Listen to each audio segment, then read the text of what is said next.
भौजी भैया पतन का तुरा खाना। भाई लोग नमस्कार, मैं रंग कुमार, आप देख रहे हो कुमार रंगा यूट्यूब चैनल का स्वागत है। दोस्तों इस वीडियो में बात करेंगे काजल अगवानी ने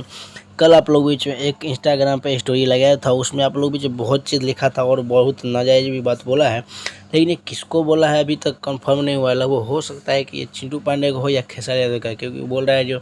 जो भी सुपरस्टार हो अपने खुद के लिए हो और चमचे को समझा कर रखो, नहीं तो आपको खुद के प्रभाव पड़ेगा पहले, उसके बाद चमचों पे पड़ेगा। ये आप लोग को जो काजल अगवानी ने बोला है, मैं आप लोग को बीच में वो स्क्रीनशॉट लिया होता तो मैं आप लोग को दिखा देता, लेकिन आप लोग बीच में नहीं है। और बात करें कि आप लोग ये काजल अगवानी हो सकता है उसको बोला हो, क्योंकि काजल अगवानी उससे पहले ही खेसारी का मतलब डांचो या बलमा खेसारी जैसा रील बनाया हो, नहीं हो सकता है कि खेसारी यादव का नहीं बोला होगा। बात करें कि आप लोग बीच में सॉन्ग के बारे में, तो आप लोग बीच अखिलेश कश्यप का कोको कोला 2 वाला सॉन्ग वो बोला नहीं, कुछ अफवाह है, इसीलिए माफ़ करिएगा दोस्तों, क्योंकि मैं भी बोला था कि कोको कोला 2 आएगा। मिलता हूँ नेक्स्ट